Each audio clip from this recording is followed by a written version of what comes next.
শাকিব খানের সঙ্গে জুটি বেঁধে তাণ্ডব দিয়ে বড় পর্দায় অভিষেক হয়েছিল সাবিলা নূরের। সেই অভিজ্ঞতার পর এবার তাকে দেখা যাবে সিয়াম আহমেদের বিপরীতে। মেহেদী হাসান হৃদয় বরবাদের পর নতুন সিনেমা নির্মাণে নেমেছেন, নাম রাক্ষস। এতে আগেই নিশ্চিত করা হয়েছিল সিয়ামকে, তার নায়িকা হিসেবে আসছেন সাবিলা নূর।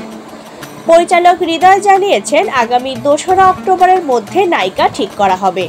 দীর্ঘদিন ধরে অফস্ক্রিনে বন্ধুত্ব রয়েছে সিয়াম ও সাবিলার। নাটকে একাধিকবার একসঙ্গে কাজ করলেও বড় পর্দায় এবারই প্রথমবার তাদের দেখা যেতে পারে জুটি হয়ে। রাক্ষস হবে পূর্ণাঙ্গ অ্যাকশন ধর্মী একটি কাজ। দেশ ও বিদেশ মিলিয়ে নভেম্বরের মাঝামাঝি শুরু হবে শুটিং। প্রযোজনা করছে রিয়েল এনার্জি প্রোডাকশন। আগামী ঈদ উল ফিতরে মুক্তির লক্ষ্য নিয়ে এগোচ্ছে এই প্রকল্পটি।